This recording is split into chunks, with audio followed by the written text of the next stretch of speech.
Welcome to the show, everybody. My name is Mark Farzetta. This is the Farzy Show presented by MyBookie, mybookie.ag.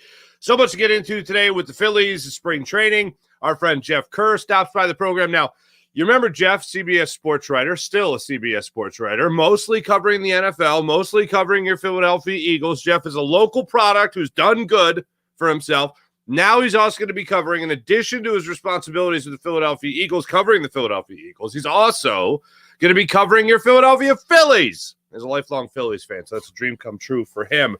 So they keep on, just put things on his plate. Guy's a hell of a writer. Wrote a great story. If you want to examine 5 big questions going into this Phillies season, going into spring training, Jeff wrote about that on CBS Phillies, so you guys can check that out. And, of course, if you're not following Jeff already, make sure you're doing so on all social media platforms. There's a great story written by Jeff, so make sure you check that out. Also, a great story written by the Inquirer's Alex Coffey, who's been on the show as well, about Charlie Manuel's influence. We'll be getting into that. When you talk about Charlie Manuel going through what he's going through right now, recovering from a stroke that he suffered back in September of 2023, his influence on this Phillies clubhouse is amazing. And reading this story, like everything that you thought about Charlie Manuel and his post-managerial career with the Philadelphia Phillies, the influence you think he would have in the clubhouse, this story illustrates it beautifully. The way Alex Coffey wrote this story about Charlie Manuel and how much the guys were looking forward to him being at spring training. They weren't sure whether or not he was going to be there. Once they heard he was there, once they saw him show up, how excited they were, how happy they were, especially JT Realmuto. And she tells a story. Alex Coffey tells this story about JT Realmuto seeing Charlie at fantasy camp, and Charlie was kind of down, and then seeing him now at spring training, how happy he was to see him. So it's a beautiful story. We'll get into that. Unfortunately, your Philadelphia Flyers lost last night. Austin Matthews is really good at hockey. If you're not a big hockey fan, but you at least know what a hat trick is, okay?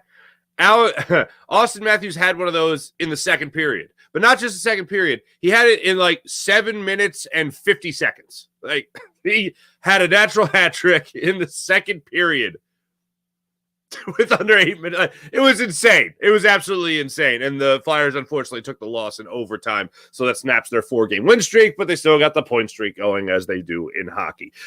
So we got a lot to get into. I want to start off with 2 very happy stories. One is the Charlie Manuel story, and we'll get to that in depth. But I mentioned yesterday the shooting in Kansas City, and I just heard this story, and there's been a lot of great stuff that has come out from how people reacted to that, try to help other people. Andy Reid comforting a young fan after everything happened. That's amazing. That's a beautiful thing. And then also on top of that, Tay Smith, offensive lineman for the Kansas City Chiefs, he had a bunch of his teammates, a bunch of the Kansas City Chiefs staff and everybody. They were kind of sheltering in place when everything was going down to stay safe. And he had a WWE-style championship belt over his shoulder. And they finally get out of this room when the coast is clear, more or less, when it's safe to go out. And he and his teammates leave. And he sees a young fan who is having trouble, as one would, coping with the idea that they were just in a crowd where there was a shooting. So the little kid is obviously shaken up. And Smith goes over to the kid and he says, "You know what, kid? You're the champion now." And he takes the championship. Just imagine anybody on the Philadelphia Eagles doing this in our community. God forbid something like this would happen, but imagine something like this, a tragedy happens, and someone from the Eagles, in this case with the Chiefs and Smith, takes the championship belt off his shoulder, hands it to the kid, says, "You're the champion now." He was like, "What can I do in this instance?" He was on, I think it was Good Morning America yesterday morning, and he told that story. Beautiful story. Absolutely beautiful story. Love to hear stuff like that. The other thing is this, and I meant to show this yesterday because the Phillies actually put this out yesterday, or Charlie Manuel put it out, I should say. Charlie begins, the game begins in the spring when everything else begins again. And Charlie Manuel walking into the Phillies clubhouse with his bag. And then these pictures get posted by the Phillies as well. Him talking to Scott Palmer. This is, if I'm going to talk about, ultimate man crushes, it's these 2 gentlemen right here. I'm a big Scott Palmer guy. Love Scott Palmer. And then if you want to read the story by Alex Coffey later today, this is the story to read. She put it out there on Twitter, and you could see the quote right there in the picture from JT Realmuto saying, "Seeing Charlie Manuel in the cage this morning brightened my day. It's his favorite place in the world to be. He and Larry Boa are here for a reason. They're still knowledgeable, and they can still help us. It means the world to have him around." The story that opens up, that's told within the story that opens up Alex Coffey's piece, is about JT Realmuto seeing Charlie Manuel at fantasy camp and how Charlie was still very much, and I've talked to people close to Charlie. Charlie's been on the show 2 years ago. He was on our show. And one of the things Charlie is an instant. He's an instant smile when he walks in the door. He's an instant smile when you see him on your computer screen and you're going to be talking to him and interview him. That's just how he is. He is that guy. He has been extremely kind to me. And his presence is an instant guaranteed smile. It's like, oh, Charlie's here. Like that kind of thing. Like, hey, Charlie Manuel's here. Smiles galore. Well, imagine being a player and you get to talk hitting with Charlie Manuel. Imagine being that player. And JT Realmuto in this instance is that player. And guys getting to go up to him and talk to him. Guys getting to go up to him, talk hitting with him, talk about the craft and the science of hitting. That is what ultimately is going to make a man feel normal again. And Charlie, unfortunately, hasn't felt very normal trying to get his speech back. And when JT Realmuto saw him at fantasy camp, he realized that Charlie wasn't very confident in speaking, wasn't really sure of his words yet, wasn't really sure of how he sounded yet. And then to see him come out months later for spring training to open things up when pitchers and catchers reported was the biggest smile this clubhouse could have had. And when you talk about guys like that are knowledgeable, guys that can help you get through slumps, i.e. Trey Turner trying to fight his way out of a slump last year, Nick Castellanos in the postseason, Kyle Schwarber in the postseason, guys that are really trying to find their way. You need guys like that around you that can help you get out of that mental complex that you're having about hitting. And Charlie Manuel is a guy that can absolutely not only help you get out of it, but help you get started on a season. And that's what Charlie's bringing to the table for the Phils in spring training. I wasn't sure whether or not he was going to be there. It certainly crossed my mind. When I saw that picture of him walking into the building with his bag, I thought, oh, this is fantastic. Again, speaking to people, it was just about getting his speech back. The motor skills are good. They had footage of him walking around yesterday. All the major outlets had him walking around out there yesterday, talking to players in the cage, going up there to watch a bullpen session, have his conversation with Scott Palmer, all that. It's great. It's a great feeling. So the good vibes are there already at spring training, which you absolutely love. Now, unbeknownst to me, I only heard this because of Howard Eskin's Twitter account here. Apparently there was a conversation that he was having with a couple of my old friends there, Joe Giglio, Hugh Douglas, right? And they were having a conversation about whether or not this Phillies team this year is better than the Phillies team last year. My gut feeling, one of the reasons I'm optimistic about this team this year and feeling like they're going to be making another playoff push is because you don't have, and this might sound way too simple, but you have Trey Turner signed and ready to go. You don't have a World Baseball Classic that's going to be taking reps away from these guys and these guys getting together. You're not going to have Ranger Suarez injured. There's a number of things that I'm looking at going into the season that just makes me feel better. And then ultimately, when you look at the grand scheme of things, you talk about a team being hungry, as we played for you yesterday. Rob Thompson talking about how this team has had the taste. They've had a bite. Now they want to eat the whole thing. That's kind of how I feel about watching this Phillies team as well. So going to the spring training, I'm extremely optimistic about what this team can do this year. I at least think they're going to have another deep playoff push in them. That's how I feel about this Phillies team going into it. But apparently this conversation broke out between Howard and Joe about why we should believe that this team is better. So Rob Thompson answered the question yesterday, and here's what he told Howard Eskin down in Clearwater, Florida. Well, we're going to have JT, Trey, and Schwarber get through a regular spring training. So I'm expecting them to all get off to a better start. I think the kids will get a little bit better. We'll have Harper, hopefully, for a full year. We'll have Ranger Suarez, hopefully at the start of the year. We'll have Taijuan Walker not going to WBC, so he'll get his regular work in spring training. So just there, I think we're going to be better. And you think Trey Turner, obviously, will have a full year and a better year from what he had last year? Yeah, I mean, first of all, he comes here, he's here for about 5 days, and then he's got to go, and so he doesn't really get to know anybody, and so he'll be a little more comfortable. He understands who everybody is and what we're all about. Same thing with Greg Soto. You know, he had the visa issue at the start of the spring last year, so he was kind of slow getting in. Now he's comfortable with everybody. He knows who everybody is. So I think we're in a really good spot. Yeah, I love everything I heard right there, especially when you talk about guys being in the clubhouse for an extended period of time, not leaving for the World Baseball Classic, and guys being healthy. I don't.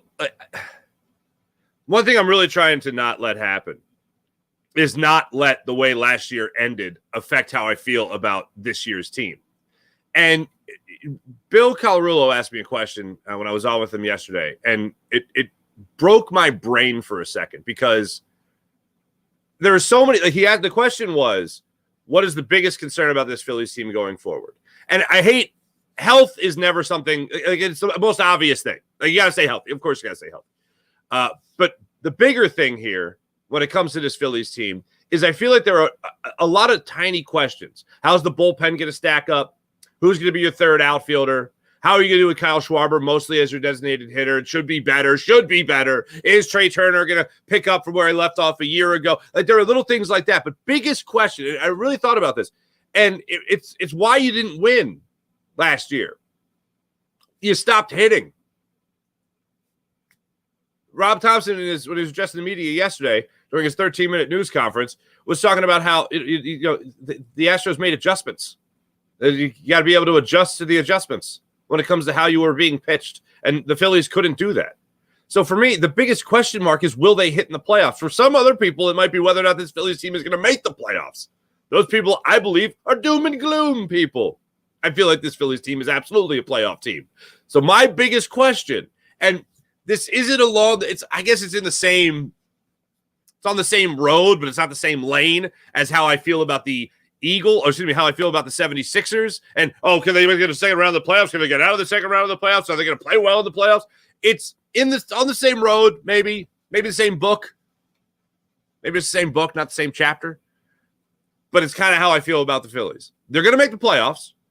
Now it's a question of whether or not they're going to hit in the playoffs. And yes, of course, it's a question of whether or not Rob Thompson is going to handle this bullpen. The fact that Craig Kimbrell's not here makes me feel warm and fuzzy as well. However, with the guys that you still have here, is Rob Thompson still going to be trusting those guys that might be showing how much they're struggling? Is a guy like Orion Kerkering going to take over a more dominant role in the Phillies bullpen? These are questions I have, but if I'm asked the question, what is the biggest concern I have surrounding the Philadelphia Phillies? It's not about March. It's not about April. It's not about May, June, July, August, September. It's about October. Are you going to hit in October? And if you come out swinging like it did last October, is that going to go by the wayside? Similar to the way it did. It crashed and burned in your final two games in the World Series against the Astros, including a no-hit bid. Ugh. And then crashing and burning when you went to Arizona to take on the Diamondbacks. Ugh. That ain't good either. So when it comes to what is the biggest concern for me surrounding this Phillies team, I look down the line, I look into the playoffs. And that's a great thing, at least, to go into a season and think that, this team's going to make the playoffs. I also think Zach Wheeler gets a deal done before the season starts. Both parties are in love with one another, so I don't see how this doesn't get done. Zach Wheeler's happy here. Family seems happy here. Phillies are very happy to have him. Rob Thompson literally said yesterday that they love the man. So that'll be a good vibe to at least get that off the plate, and you hopefully won't have that distraction that you had last year with Aaron Nola, but I absolutely think affected how he performed. I do think they get a deal done. I think it's going to the conversation about the Phillies maybe adding a splash piece, and we'll get into that with Jeff Kerr, is Jordan Montgomery has kind of emerged as a leader in terms of the Bellinger-Montgomery sweepstakes about who the Phillies might be more likely to sign. The Phillies are interested in a shorter-term deal for Jordan Montgomery. So we'll see if that actually plays out. If you're adding both those names and David Montgomery and the ownership group seem like they have no problem spending money, well, then they're going to spend money to bring in the best talent. And those are two guys that I would love to see the Phillies bring in here. I still want Bellinger. I still want to get that bat in the lineup. I still want to secure the idea of having three solid outfielders Three solid outfielders that could certainly, Yohan Rojas can play the center field, pretty damn well. But then have two corner guys that can hit. Just whether or not Nick Castellanos is going to hit in the postseason is the biggest question, as I mentioned earlier. So I'm very curious to see how all that plays out. But I'm rooting for it. And I think they get one of those two guys. I don't think the Phillies are done. So I'm looking forward to all that. All right, without further ado, ladies and gentlemen, let me get to our good friends at the Game Time app before we get to our good friend Jeff Kerr. Let me tell you about the Game Time app and all they have to offer. You want to go to the game? Want to go to the concert? Want to go to the big event? Check out the Game Time app. Download the Game Time app to your phone. Use promo code Farzy and get $20 off your first purchase when you use promo code Farzy. That's $20 off your first purchase. And they also have the flash ticket deals for big savings. They have the ticket deals as well an hour after the event begins. So you're going to get the absolute best savings. So you might miss the opening act. You might miss the mid. You know what I mean? But you'll see the headliner. And you'll get it at great discount prices. And how about the Game Time Guarantee? You know what the Game Time Guarantee is? That's when you find tickets in the same section and row for less money on another app. Well, guess what? Game Time will get you back 110% of the difference at the Game Time app. So take advantage of the Game Time app. Use promo code Farzy and get $20 off your first purchase with the Game Time app. Don't forget, all-in pricing, so no surprises at the end at checkout. Game Time app, promo code Farzy. When you create an account, get $20 off your first purchase. How about MyBookie? MyBookie.ag. It's a phenomenal site, ladies and gentlemen. MyBookie.ag. Want to get in on all the action at MyBookie. And when you use promo code Farzy, you can get up to $1,000 redeemable cash bonus at MyBookie.ag. You want to bet on the world of sports? You can bet on the world of sports. You want to bet on the world of basketball? You could do so. All at MyBookie, MyBookie.ag. Use promo code Farzy when you create an account and let the winning begin. Without further ado, ladies and gentlemen, joining us on the Rothman Orthopedics guest line from CBS Sports, our friend Jeff Kerr stops by the program. My favorite writers from CBS Sports and one of my favorite guests of the show. He's been on a number of times. Say hello to Jeff Kerr, everybody. From CBS Sports, CBSSports.com, CBSPhilly.com as well now. He's going to be covering not just the Eagles, ladies and gentlemen, but also your Philadelphia Phillies as well. What's up, Jeff Kerr? Hey, I appreciate the opening there, Mark. You know what? I got to give you some TGIF trivia, but I got to be honest with you. I don't have anything. I watched some Boy Meets World this morning. That's about it. That's how you start a day. Now, what's your drink of choice in the morning? Are you a coffee guy or I just got to hydrate and drink water? What's the deal? What are you drinking? So the only thing I drink is like coffee, water, and sparkling water. So I definitely start with coffee. It's, it's like that. It doesn't get me up, but it's just like something I like to have. I just like to have a cup of coffee in the morning with like some cinnamon, what they call them, if they're like cinnamon oat Cheerios or something like that. It's really good. Or I'll eat the Special K fruit and yogurt. That's sure. my go-to. Yeah, that's when we embrace the fact that we're old now and we actually might eat Special K. So there you go. There you go. A bowl of Special K, a cup of Java and Topanga on the old TV. You can't get better than that. Yeah, you got to watch season 1 of Boy Meets World again. I feel like it's been, 20 years since I probably watched season 1 of Boy Meets World, but still enjoyable, still funny. I was watching old Andy Reid. I think it was, I forget who, I don't remember who it was, what handle put it out there, but it was like his introductory press conference with the Eagles. And I'm like, I am old as hell now because he looks like a spring chicken. And I remember this. And now here he is with the Kansas City Chiefs. Good Lord. I got a story for you. Again, I'm in my 30s, and this is where I felt old. So I finally I talked to Steve Spagnuolo before, but this was after the AFC Championship game. I covered the game in Baltimore. Okay. And I got a chance to talk to him for a little bit. And when we were done, we were kind of talking about our days for the Eagles. And I said to him, I don't know if you remember this or not. I said, this was Lehigh, 1999.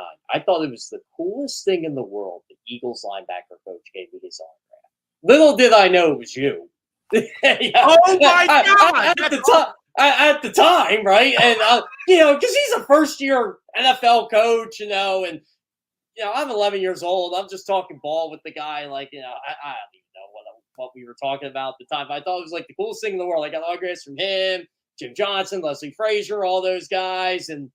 You look at that 99 yearbook. I'm like, oh my God, I got the whole coaching staff on here and now covering these guys. It's kind of crazy how everything comes full circle. Oh my God, that is amazing! I didn't know that, Jeff. That's incrable. Yeah, That's absolutely incredible. You know, he said to me, "How old were you when I did that?" I said, 11. He goes, "I'm 62 now." I said, "Yeah." I said, "Yeah, you were in your 40s. I still haven't caught up to you yet." And then he just turned around and shook his head. He's a cool guy, though. I really do like Spags. How could you know? I met him one time briefly in a lobby up in where the hell was I? New England. We were covering a New England game. It was a Chiefs Patriots game, I believe it was. Yeah, it was pretty bonkers, man. But yeah, awesome guy, and that's an incredible story. Do you still have the autograph? Oh yeah, I still have the yearbook. I used to collect all those yearbooks, and everybody goes, "Oh." I always hated, by the way, when people say, "Oh, I wasn't a fan of this team growing up." Or fan. Yes, you were, or else you wouldn't be doing this. Like, when you're 11 years old, you have no idea you're going to be doing this for a living. Like, I could have been an architect. I could have been an architect. But no, I thought you always wanted to be a marine biologist. I thought that was the deal. Well, you know what? He actually pulled that one off. He did. He pulled it off pretty damn well. Jeff, well, first off, if you don't have any more TGIF trivia for me, it's because, you're not just like kicking your feet up on vacation here covering the Eagles with the season being over. You got Phillies coverage now. And if you guys aren't following Jeff already on social media, there's his Twitter. So make sure you guys are following him right there at Jeff Kerr, Kerr, like Steve Kerr, CBS, and reading his latest story on CBSSports.com, CBSPhilly.com as well. 5 questions for the Philadelphia Phillies as spring training gets underway. I do want to ask you at least 2 of these questions here. Zach Wheeler, they getting a deal done before the season starts? I would say yes. So I think this is a little different than Aaron Nola, personally, because the Nola thing. And again, I wasn't plugged in last year, but it just felt like he was going to test free agency because he was never a free agent. It was a homegrown guy. Like, they wanted to get a deal done, but can you really blame Aaron Nola to see if he could get $250 million on the market? No. And I'm one of those guys like,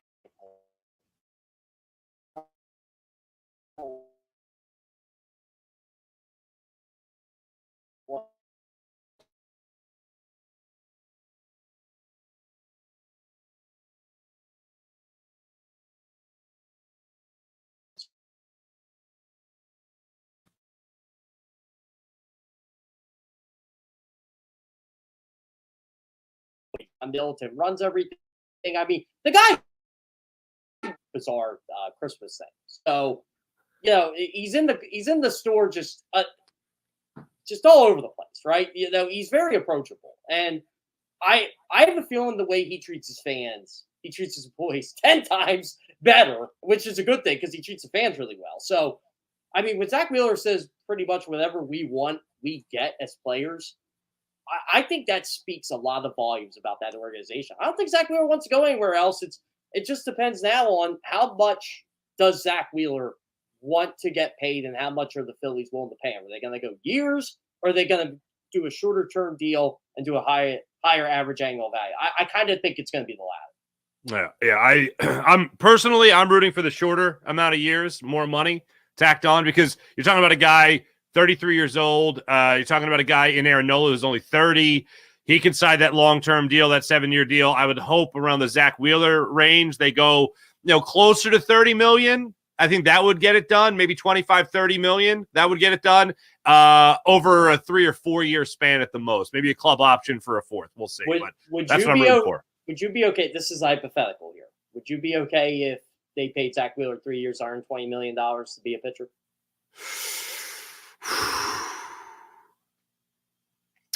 I'd be okay with it because I know they need it and they're all in right now. And it's baseball money, so it's not real money anyway. It's real money, it's guaranteed, don't get me wrong. But with no salary cap, whatever number you put next to it, it ain't my money. And I don't think this club's going to stop at anything, as far as I'm concerned, to try to win try to win a championship. 2 of the craziest, most basic stats I found out about this team since I started covering them. 1, they've spent the second most money in all baseball this offseason. but which goes unnoticed because of what the Dodgers are doing. Sure, And two, sure. And two, they don't have a single player who makes an average annual value over $30 million a year.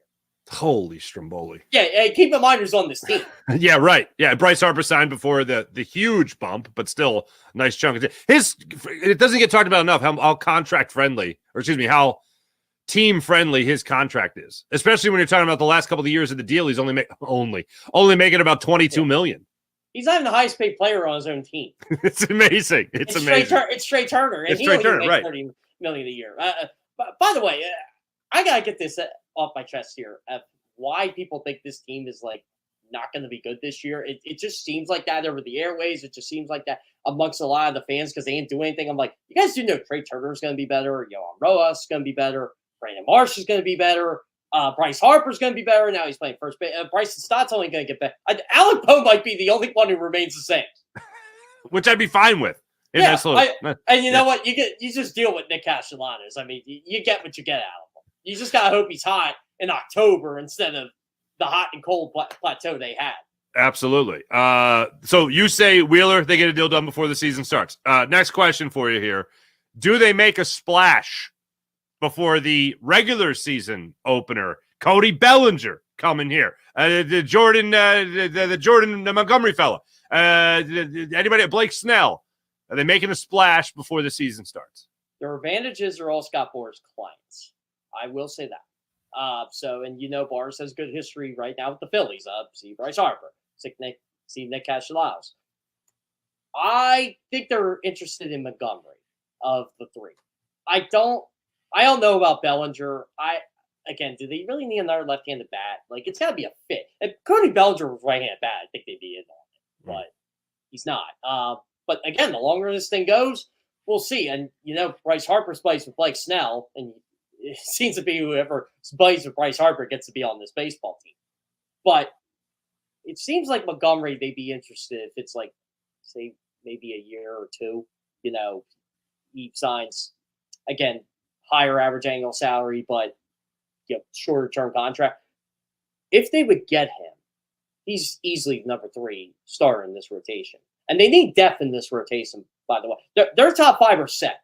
But what happens if Christopher Sanchez gets hurt? Or Suarez gets hurt? Alan Walker gets hurt? Who are you going to? Barzy, who are you going to? Yeah.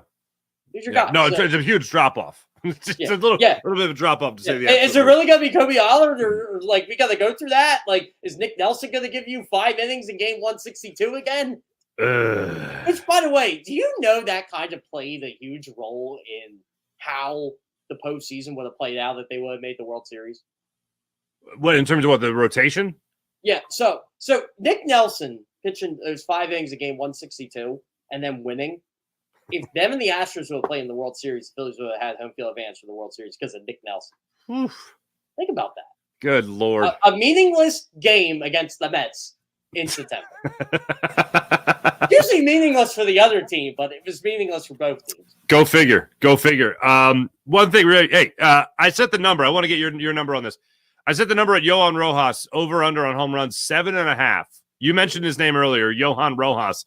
Apparently all yoked up, whatever the hell it is. Yeah, he's yoked. He's yoked. All right, what are we looking at? Do you go over or under 7.5 home runs, Yohan Rojas? Oh, man, you're really putting me on the spot. Look, he is jacked up. I'll say that. I'll still go under. I don't think that's his game.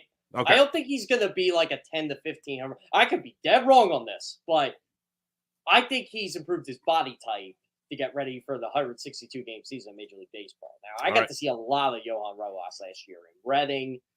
Remember, he didn't go to Lehigh, but I saw a ton of him in Reading. I live right by Reading, and I got a couple people in that organization I know really well. And so Rojas, when he came up, I'm like, I don't think they're going to regret that move.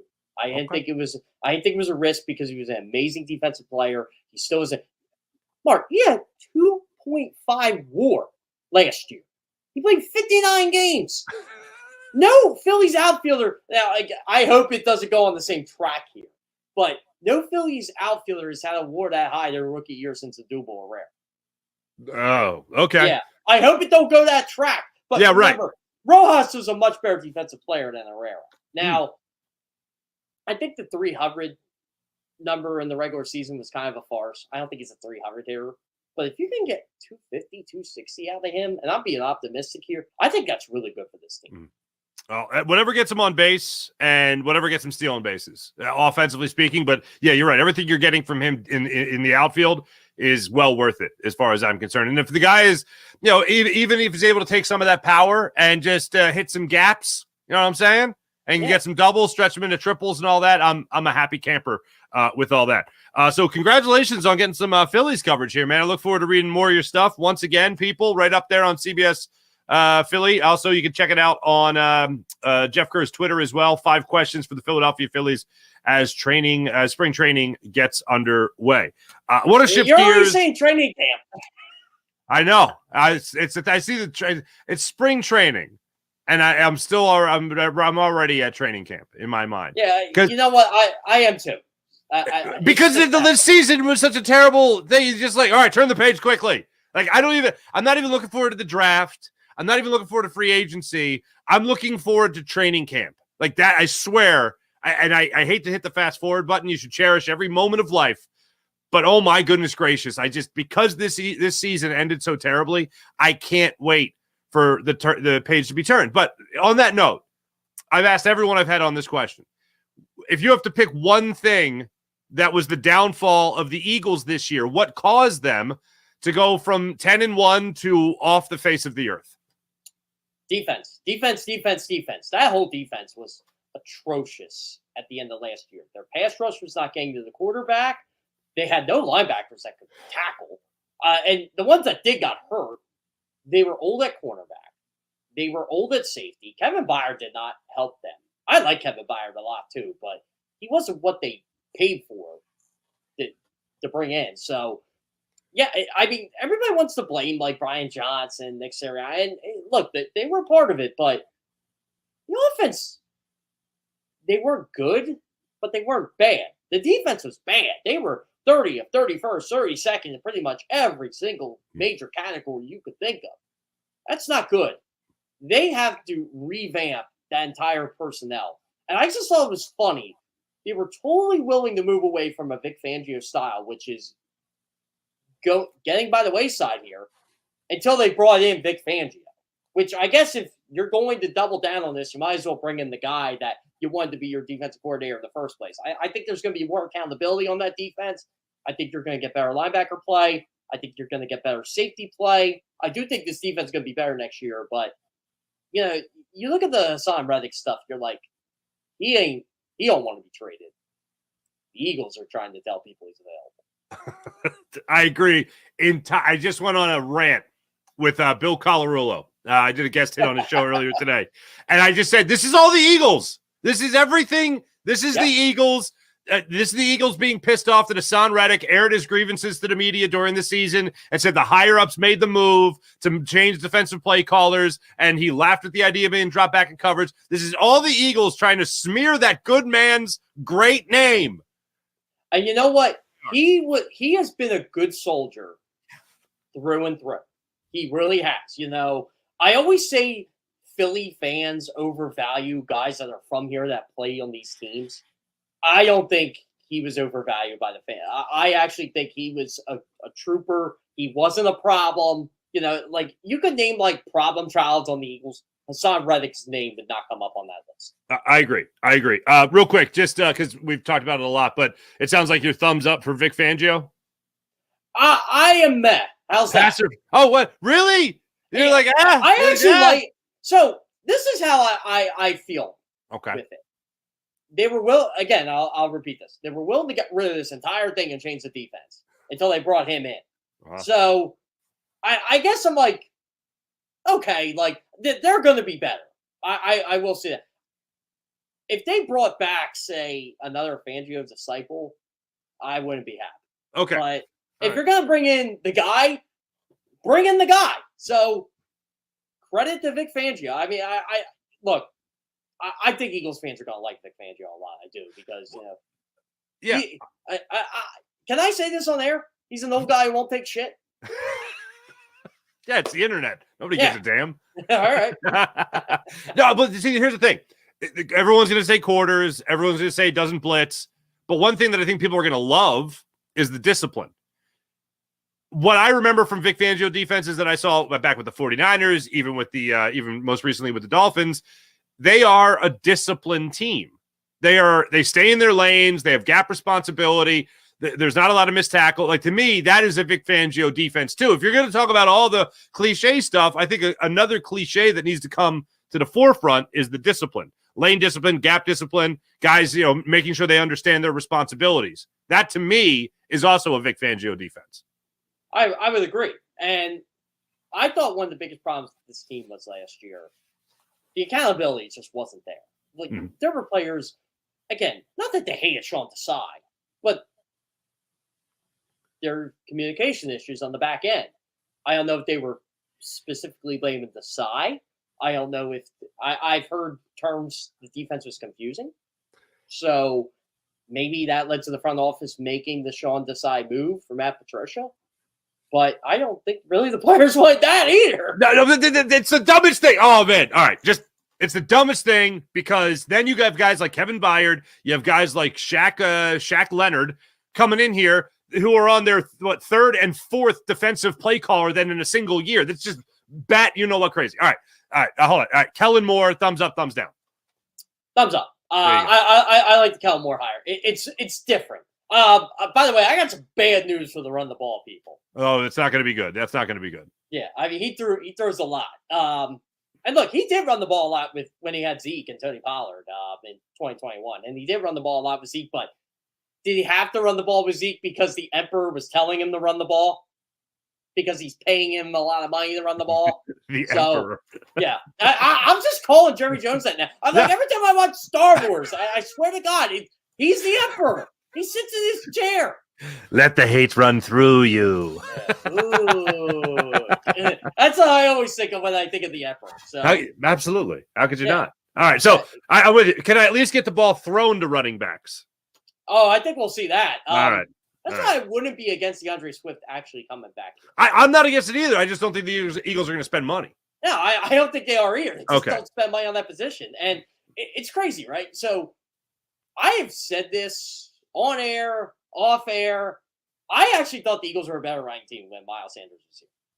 And I was like, "Whoa, Sanders is terrible in Carolina." I'm like, you're talking about the Carolina Panthers, right?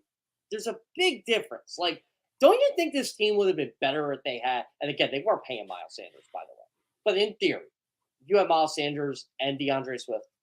You pay Miles Sanders and you had DeAndre Swift on a year contract. It's something to ponder. I'll just say that. But I just don't think they used Swift right a lot of the season. I'm like, last time I checked, this guy was a good pass catching back. At least he was in Detroit. And then it makes you think, okay, there's a reason the Lions got rid of this guy. I mean, they obviously got better when they moved on from DeAndre Swift. I don't think that's DeAndre Swift's fault. I just think they weren't going to pay him either. So yeah, I'm just curious to see where DeAndre Swift ends up. Because if he does end up with Philly, I'd be shocked if it was for more than a year. I'm with you. A couple guys I want to know if they're going to be back or not. Let's start off with Hassan Reddick. We mentioned his name already. Back on a restructured deal. What do you think the future holds there? Well, they save $11 million cap space if they restructure or extend him. So I think he's back. I think Hassan Reddick does deserve to be paid. All right. I'll save the best for last. So I'll go right here to Fletcher Cox. Fletcher Cox back? I say retires. He thought about retirement last year. Now I guess now that it's more out in the open, I can say it. If the Eagles won a Super Bowl, I'm pretty convinced he was going to retire. So maybe he might not. I know his lady's from here. She's from Philly, so I can't really see him going. Maybe the Jets, maybe the Giants. I know no one wants to admit that. The Command. I could see him being on the East Coast, but I think he's done. What's crazy is on the record, Jordan Davis made it sound like he wasn't coming back. Fletcher Cox. Because he said, if you read between the lines, well, it's up to me and Jalen now. And I'm like, whoa. Hold on a second there. I can't talk about off-the-record conversations. Right. Understood. I didn't want to bring that up either because it's like, hey, can you clarify this? No. You know what? You said what you said. Just said what you said. But that part was on the record with Jordan Davis. It's up to me and Jalen now. Okay. What was that? Was that in Tampa? No, that was in locker room cleanup. Locker room cleanup. Yep.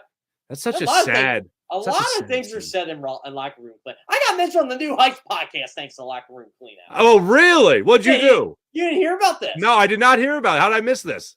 So I decided to take a genius picture of Jason Kelsey's locker since it was the end of the season. I'm like, I think people need to know what type of horde this guy is. And Horde was the word horde. Yeah, there's stuff all over the place around his locker. Oh, hoarder. Hoarder. Scoozy. Yes, of course. I don't get my words right. Anyway, yeah, hoarder. So there's Girl Scout cookies all over the place. Delicious. And I made it, when I was talking to Jordan Malai, we were making fun of it. And he goes, you know what? He said he needs to clean up his shit. That's pretty much what he said. And so Jason got a hold of it. Travis got a hold of it. They were breaking it down on New News. And Jason's like, those Girl Scout cookies are 2 years old, man. No, I'm just like, Travis is calling me Jeffy. Like, Jason, you know how Jason is. He's always funny with everything. Right? Of course. And, again, I talked to both of them. And Jason's like, we let these fine media members into this locker room. And this is what they decide to do. I ain't gonna turn the season. That's great. You gotta clean up. You have 5 months. Actually, he's had more than 5 months to clean that up. If they're 2 years old, oh my God. Yeah. And so they made a joke like, "Oh, not cool, Jeff. Not cool." That's great. I've interviewed them plenty of times over the years. Trust me, if I next time I see Jason or Travis, I'm gonna be like, "Hey, thanks for a shout out." That's great. Okay, Brandon Graham. Yeah, he'll be back. Veteran minimum? I think he'd take it to come back. I think he would too, but I don't think they're going to give him veteran minimum. I think they're give him they're going to give him just enough more than the veteran minimum, where they could say they gave him just enough, a little bit more than just enough, more than the veteran. You know what I mean?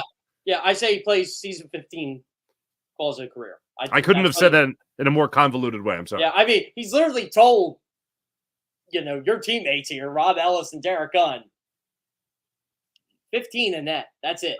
There you go. He wants to be 15 with the Eagles. So there you go. All right. How about Mr. Girl Scout Cookie himself, Jason Kelsey? One more year, running it back? You would have asked me before the Super Bowl, I would have said 60-40, he's coming back. I would go 50-50. Ooh. Why the hit? Why the hit? When you're talking, and I'll say it, he's talking to people at CBS about a TV gig. So it's not just talking to CBS, he's talking to everybody. He's thinking about his next stage of life.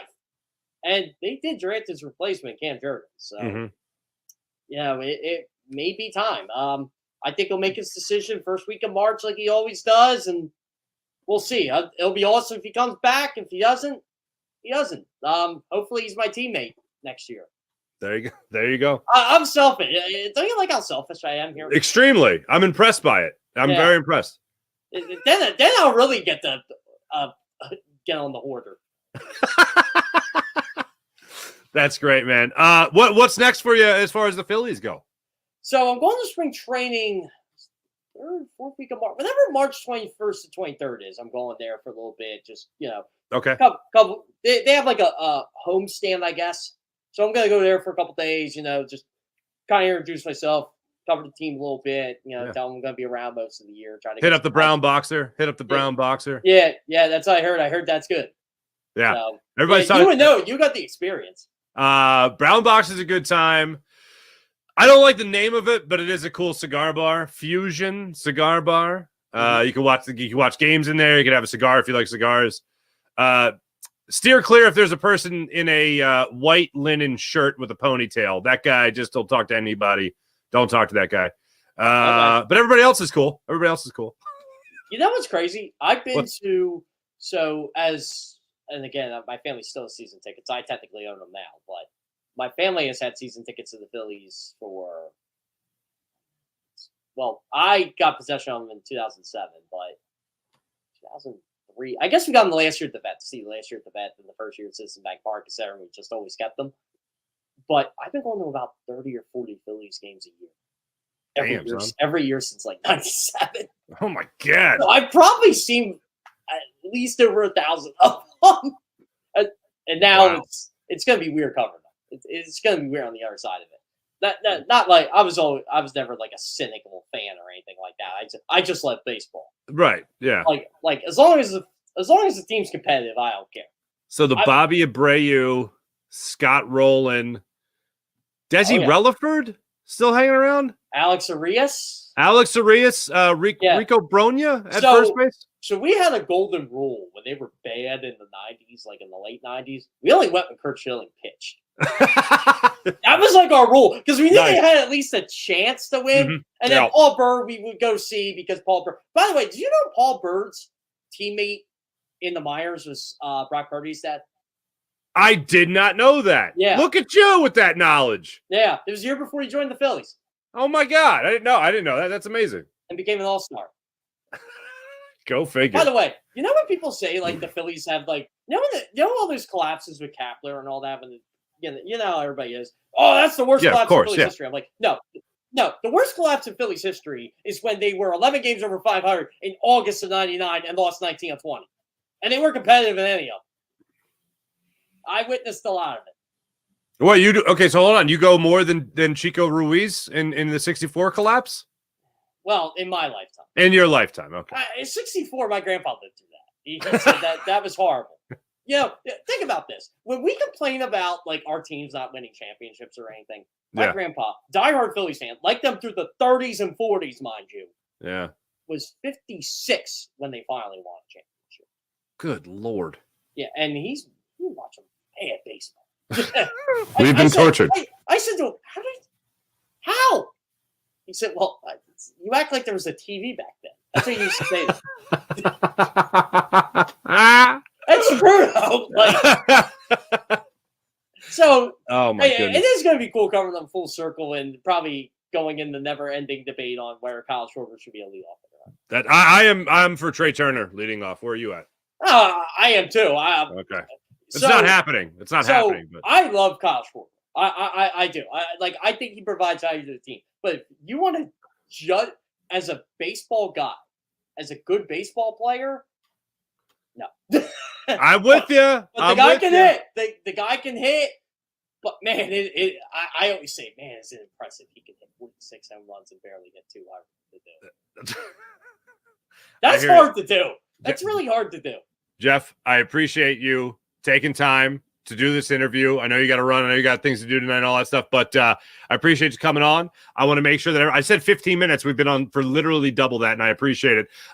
Jeff Kerr, at Jeff Kerr, CBS. Make sure you guys check him out there. Check out his latest story and check out all he's going to be doing for CBS Sports, covering your beloved Philadelphia Phillies. And I'm sure Eagles offseason, all that stuff will be buzzing around as well. So I got to write up all the free agents. Every free agent in the league by Monday. That's a fun list. And it's actually, I call it my research document. Because then I know he's a free agent. Yeah, right. You have your whole work done for the whole offseason. Yeah, so I'm like third string linebacker on the Cardinals is a free agent. He signs with the Eagles. I know who it is. Yeah, you just pull up on your Microsoft Excel. There you go. Boom. On your Google Excel sheets, whatever the hell. I actually love free agent season. Hate it. I can't stand the draft nerds. I can't stand people. I'm like, you know what? You tell me where that player's going to go, and I'll tell you if he's good or not. like I was so reserved on C.J. Stroud. I loved him in college, right? Tell me where he's going to go. He's going to go to Texas. Okay, yeah, I think he can be good there. Bryce Young thought he was better than C.J. Stroud, right? Went to most like ew. Ew. That's pretty much what I said. Okay. I'm not afraid to share draft opinions I have, especially ones on the radio. Tua Tagovailoa, Justin Herbert, and Joe Burrow. Who do you think I thought was the best of the three? At the time, in 2020. Justin Herbert, Tua, and who else? And Joe Burrow. And I said they all would be stars, by the way. Did you go Herbert? I did not. Tua? Tua. I went with Tua. And I can back it up because he has led the league in passer rating, was top 2 in passer rating twice, and led the league in passing yards. So it's not like he sucks. No. But I thought they all would be good. I going into the draft, that was my take. If you draft one of those three, you will be fine. And then the fourth was the quarterback of the Eagles. I said, someone should draft him too. Maybe not in the first round, but someone should draft him. You just need a Mel Kiper wig. That's it. I'm not a quarterback guru either. Like, I'm an offensive lineman, defensive lineman guy. Abdul Carter's moving the defensive out of Penn State, and I'm loving the move. Everybody's like, why would they do that? I'm like, awesome. You know how big he is? I'm not even a draft nerd. I don't even like the. You're going to go from covering the Eagles and Phillies to working in the Eagles front office if you're a trenches guy, because they love trenches people. God, no. I don't think I could work in the Eagles front office. I'd probably get kicked out of that building in 2 minutes. Fair enough. Jeff Kerr, thank you so much for joining us. Appreciate it. Follow Jeff Kerr on all social media platforms. Read everything he does. Everything.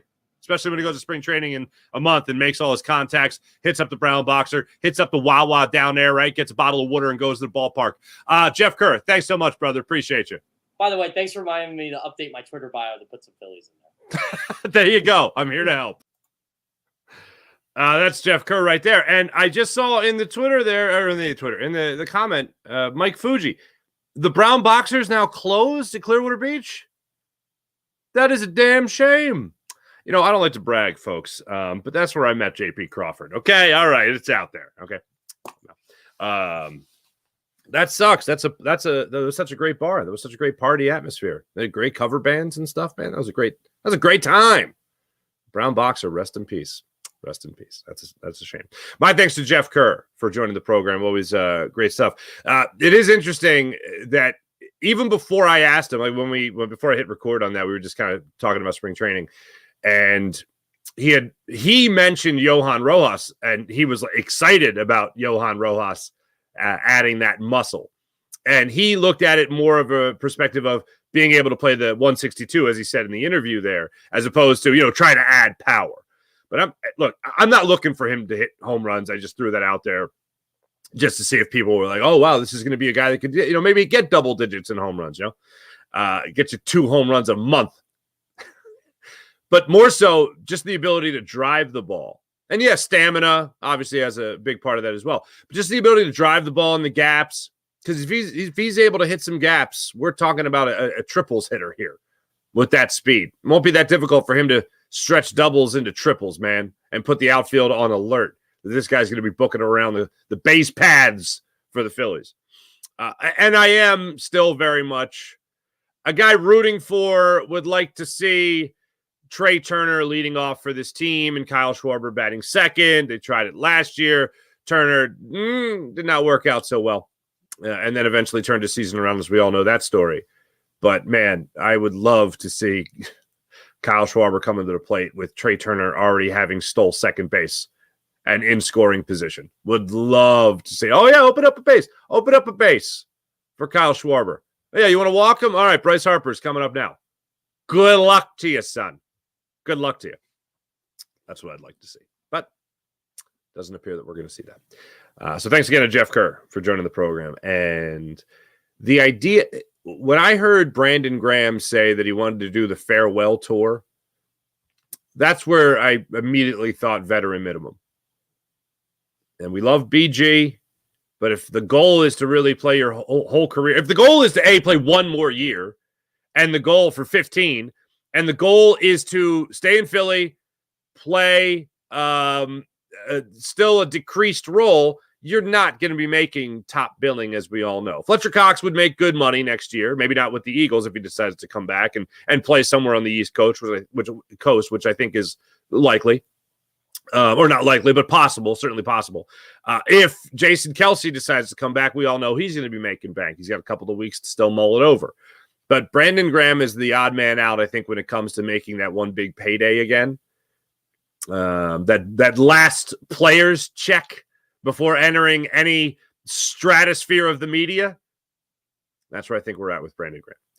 Hey, let me tell you about the great people at PHL Sports Nation, Philadelphia Sports Nation, enhancing your Philadelphia sports fan experience across all social media and blogs. That's PHLSportsNation.com. And how about the great people at Sky Motorcars, SkyMotorcars.com. Let's get into the chat check and see how you wonderful people are doing. Twiz, how are you? Nice to see you. Jason A., what's popping? M. Reyes, so early. I wasn't early today. I was late. It was like a 15-minute late, which is not a good late. I don't like being late, but it's something that happens every day. I refer to whenever people say they don't like being late, I don't watch Dr. Phil. I've caught Dr. Phil maybe once or twice. My mom was a big Oprah lady. She really liked Oprah. If I got home from school, oftentimes Oprah would be on the old TV, right? And I remember watching, and one time Dr. Phil was on, and he said, people that say they don't like being late, but they're late, often like being late. And the guy's like, no, I don't like being late. He's like, no, you don't like putting your hand in a blender. That's what Dr. Phil said. And that stuck with me. And I go, that's a good point. You definitely don't like putting your hand in a blender, so you don't put your hand in a blender. There's something about the rush of being late that just sticks with people that are always late. In real life, I'm actually quite punctual. Actually quite punctual. Anyway, Fuji, thanks for the knowledge on the brown boxer. That's very disappointing news. April, good morning, April. Nice to see you. Charlie, love that man. How do you not love Charlie Manuel? Charlie Manuel, here's a little tease for you. Charlie Manuel is good Philadelphia coaching news. I'm about to give you some bad Philadelphia coaching news. Give me that in a second. Oof, can't believe they tweeted this out last night. Morning, all. Charlie is that good a guy. God bless him. Jason A, absolutely. Good morning, Sean Kilrain. Emreyes, Astros demand revenge. Phillies demand revenge on the Astros. Astros demand revenge. I don't know. Morning, people. Good morning. What's up, Mally? Smoke him if you got him. Happy Friday to you. Sean Gillespie, what's going on? Sean Gillespie. Adjustments, the bane of Philly sports. Sean Kilroy, this is awesome. Larry Boa spotted a Phillies fan watching spring training today and brought 8-year-old Jace Anderson onto the field to meet his idol, JT Realmuto. The kid said it was the best day of his life. Is that what I saw? I was going through, scrolling, and I saw JT talking to a kid. I guess that's it. Or I guess that was the kid. That's awesome. Hey, look, I think the kid was already a fan for life, Sean, but even more so now. That's a great story. James Alexander III, second half of the season. We have to finish strong. Hells yeah, man. James Alexander, good morning. I like that you comment and then drop the good morning. I like that. April, what's happening? Love hearing all the baseball talk. Means spring is coming back, coming quick. Absolutely. Although I did have to go outside earlier today, and I saw a piece of trash blowing around in the front yard, and you can't have that, So I went out and I grabbed it, and then I went to throw it away, and my trash cans were missing. And I was like, what the hell? How are my trash cans missing? They were in my backyard somehow. The wind. It was so windy. I'm just glad they didn't go to the middle of the because we have the covering over the pool. I don't want to have to walk across that. That's not good for anybody. Where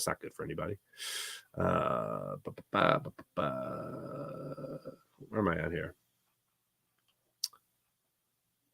The Phillies add Merrifield is like Joe Thomas of the MLB. Every year he's getting traded. Last year he actually did get traded. He went to the Blue Jays, or 2 years ago he got traded. Went to the Blue Jays. He's older, mid-30s, 35 years old. I mean, he's gonna hit 270, 285 for you.